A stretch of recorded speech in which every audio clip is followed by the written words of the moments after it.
Gasinsil tayo guys. Dali ng finishing dito.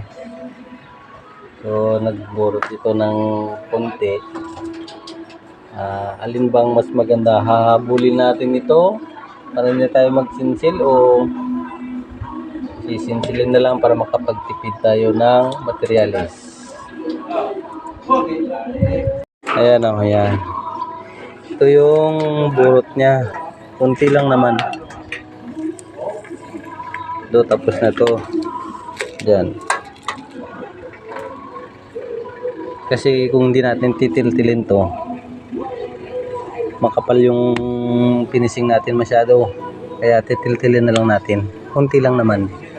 Kaysa sa ito yung hahabulin natin sa finishing, makapal masyado, makagastos tayo ng material. Kaya ito yung pamamaraan ko para makatipid tayo sa materialis.